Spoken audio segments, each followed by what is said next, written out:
کہ فوجی حکام سمجھتے ہیں کہ ان حملوں کی ذمہ دار حزب اللہ نہیں ہے بلکہ ایک چھوٹا فلسطینی دھڑا ہے۔ جنوبی لبنان میں حزب اللہ کا حلقہ اثر ہے اور اس کے جدید راکٹوں تک رسائی ہے۔ غزہ میں اسرائیلی حملوں کے خلاف روزانہ لبنان میں اسرائیلی سرحد کے ساتھ احتجاج کیا جاتا ہے۔ ایسے میں جبکہ اسرائیلی فلسطینی تصادم کی شدت میں کمی کے کوئی آثار نظر نہیں آ رہے ہیں، امریکی کانگریس کے ڈیموکریٹس نے جنگ بندی کے لیے کہا ہے، جبکہ ریپبلکن قانون سازوں نے حماس کی کارروائیوں کی مذمت کی ہے اور کہا ہے کہ دونوں فریقوں میں کوئی اخلاقی برابری نہیں ہے۔ طالبان نے مشرقی افغانستان میں ایک ضلع پر قبضہ کر لیا ہے، جبکہ ہلمند میں سڑک کنارے بم دھماکے میں 9 شہری ہلاک ہو گئے ہیں۔ سرکاری ذرائع اور مقامی لوگوں نے وائس آف امریکہ کو بتایا کہ طالبان صوبے لغمان کے ضلع دولت شاہ میں داخل ہو گئے ہیں اور افغان سیکورٹی فورسز کسی مزاحمت کے بغیر اپنے دفاعی مورچوں سے پیچھے ہٹ گئی ہیں۔ یہ ضلع 6 ماہ سے طالبان کے محاصرے میں تھا۔ اطلاعات کے مطابق جنگجوؤں نے ایک سرکاری عمارت اور اس کے اطراف کئی سرکاری چوکیوں کو آگ لگا دی۔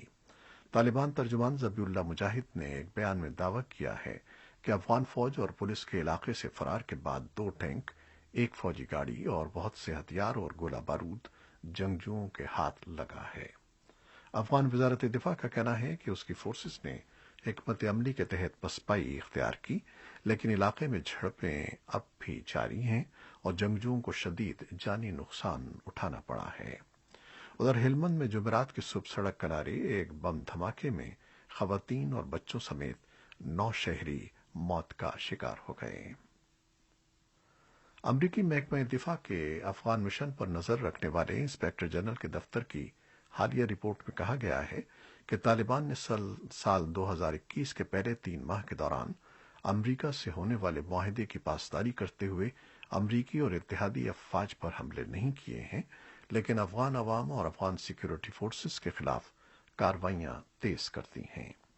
رپورٹ کہتی ہے کہ طالبان نے دہشت گرد گروپ القاعدہ کے ساتھ قریبی روابط بھی برقرار رکھے ہیں اور ساتھ ہی بڑے پیمانے پر حملوں کی منصوبہ بندی بھی جاری رکھی ہے۔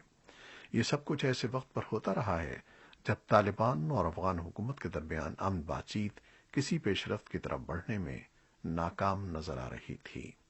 اگرچہ طالبان ان کارروائیوں کی ذمہ داری قبول نہیں کرتے، امریکی اور افغان حکام میں الزام عائد کرتے ہیں کہ وہ افغان عوام کو خوفزدہ کرنے اور افغان حکومت کے بارے میں بد اعتمادی پیدا کرنے کے لیے ایسے اقدامات کرتے ہیں۔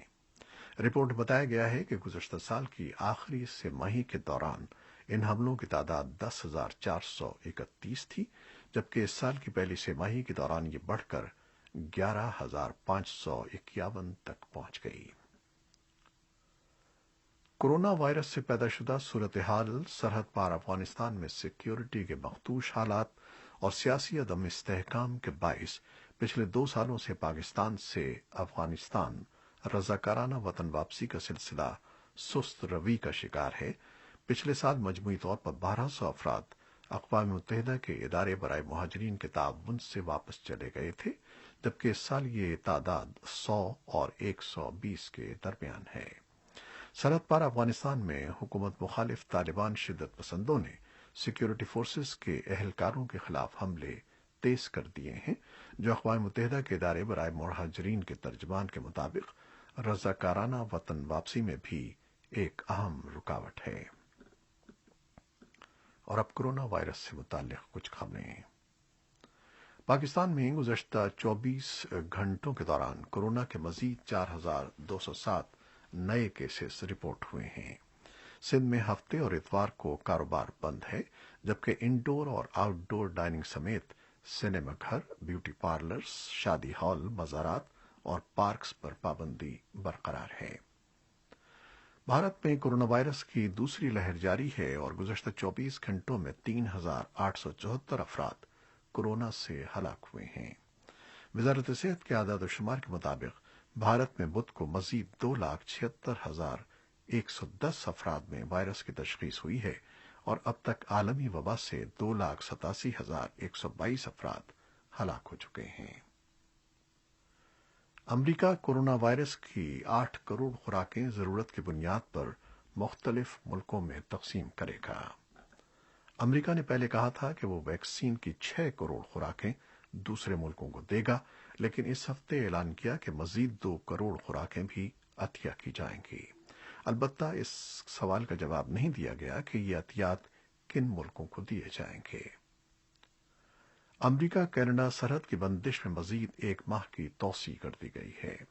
تازہ اطلاعات کے مطابق 9,000 کلومیٹر طویل یہ سرحد غیر ضروری آمد و رفت کے لیے کم از کم 21 جون تک بند رہے گی۔ کینیڈا کے وزیر اعظم جسٹن ٹروڈو نے منگل کو کہا کہ سرحد کھولنے کے فیصلے کا انحصار ویکسین کی شرح پر ہے۔ کینیڈا میں پابندیاں نرم کرنے کے لیے ضروری ہے کہ 75% سے زیادہ آبادی کو ویکسین لگ جائے۔ چین نے کہا ہے کہ وہ افریقہ کے تقریباً 40 ملکوں کو کووڈ ویکسین فراہم کر رہا ہے اور اس کا یہ عمل خالصتاً بے غرضی پر مبنی ہے۔ چینی وزارت خارجہ کے اہلکار وو پینگ نے چین اور دوسروں کا موازنہ کرتے ہوئے کہا کہ بعض ملک دوسروں کو ویکسین دینے سے پہلے اپنے عوام کو ویکسین لگانے کی مہم مکمل ہونے کا انتظار کرتے ہیں۔ انہوں نے اس طرح بظاہر امریکہ کا نام لیے بغیر اسے تنقید کا نشانہ بنایا۔ اقوام متحدہ کی سلامتی کونسل نے مطالبہ کیا ہے کہ افریقہ کے لیے زیادہ ویکسینز فراہم کی جائیں، جہاں اب تک صرف 2% آبادی کو ویکسین لگ سکی ہے۔ چین کی ویکسین سفارتکاری کا مطلب ہے کہ دنیا کی کثیر آبادی کو کم درجے کی چینی ساختہ ویکسین ملے گی اور مہنگی مغربی ویکسینز میسر نہیں آئیں گی، جن کے بارے میں دعوے کیے جا رہے ہیں کہ وہ زیادہ مؤثر ہیں۔ یورپی یونین نے کہا ہے کہ وہ اپنے رکن ملکوں سے سفارش کرے گی کہ ویکسین لگوانے والے بیرونی سیاحوں کو آنے کی اجازت دے دیں۔ یورپی کمیشن کے ترجمان نے برسلز میں صحافیوں کو بتایا کہ تنظیم کے 27 ملکوں کے سفیروں نے اس بات پر اتفاق کیا ہے کہ جن ملکوں کو محفوظ سمجھا جا سکتا ہے ان کے لیے پابندیاں نرم اور ان کے شہریوں کو سفر کی اجازت دی جائے۔ فی الوقت صرف 7 ملکوں کو ان کے کووڈ کیسز کی کم شرح کی وجہ سے محفوظ خیال کیا جاتا ہے۔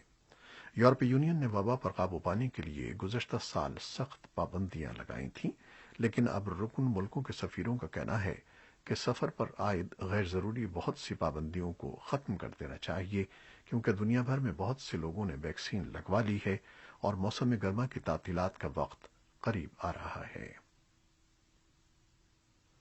آئس لینڈ کے دارالحکومت ریجاوک میں جمعرات کو قطب شمالی کی کونسل کا وزارتی اجلاس ہو رہا ہے، جس میں ماحولیاتی تبدیلی اور خطے کے ملکوں میں تعاون بڑھانے پر غور کیا جائے گا۔ امریکی وزیر خارجہ اینٹنی بلنکن نے اجلاس سے پہلے کہا ہے کہ ہم ماحولیات کے بحران کو حل اور قطب شمالی کے خطے کو پرامن رکھنے کے لیے کونسل کے ذریعے اپنے مضبوط بین الاقوامی تعاون کو بہت اہمیت دیتے ہیں۔ روسی وزیر خارجہ سرگئی لیوروف نے بھی اسی ہفتے کہا کہ مغربی اقوام کو قطب شمالی پر حق نہیں جمانا چاہیے اور روس اس خطے میں اپنی سرحدوں کا تحفظ یقینی بنانے کا ذمہ دار ہے۔ یہ تنازعہ دراصل بحر شمالی کی گزرگاہ کا ہے، جو قطب شمالی میں روس کی شمالی سرحدوں سے گزرتی ہے۔ روس سمجھتا ہے کہ یہ گزرگاہ اس کے معاشی اور فوجی مفادات کے لیے کلیدی اہمیت رکھتی ہے اور چاہتا ہے کہ غیر ملکی جہاز وہاں سے گزرنے کے لیے اس سے اجازت طلب کریں۔ امریکہ نے اس گزرگاہ کے کچھ حصوں پر روس کے دعووں کو ناجائز قرار دے کے مسترد کر دیا ہے۔ اجلاس کے موقع پر بدھ کو سب سے زیادہ توجہ کا مرکز بلنکن اور لیوروف کی ملاقات تھی۔ بلنکن نے کہا کہ امریکہ ان شعبوں میں پیش رفت کے لیے روس کے ساتھ کام کرنے کو تیار ہے جس میں دونوں ملکوں کے باہمی مفادات ٹکراتے ہیں۔ یہ امریکہ اور روس کے اعلیٰ ترین سفارتکاروں کی پہلی روبرو ملاقات تھی اور ایسے موقع پر ہوئی جب دونوں ملکوں کے درمیان کشیدگی بڑھی ہوئی ہے۔ آئندہ ماہ امریکی صدر جو بائیڈن اور ان کے روسی ہم منصب ولادیمیر پوٹن کے درمیان ملاقات طے ہے۔ ازبکستان میں امریکہ اور اقوام متحدہ کے ایلچیوں نے ان کو جنہیں اسلامک اسٹیٹ یا داعش گروپ کی بیویاں اور بچے کہا جاتا ہے، مشرق وسطی سے واپس لینے کے ازبکستان کے فیصلے کی تعریف کی ہے اور کہا ہے کہ شام اور عراق میں داعش کے دوبارہ سر اٹھانے کے خطرے کو کم کرنے کی عالمی کوششوں کے ایک حصے کے طور پر دوسرے ملکوں کو بھی اس فیصلے کی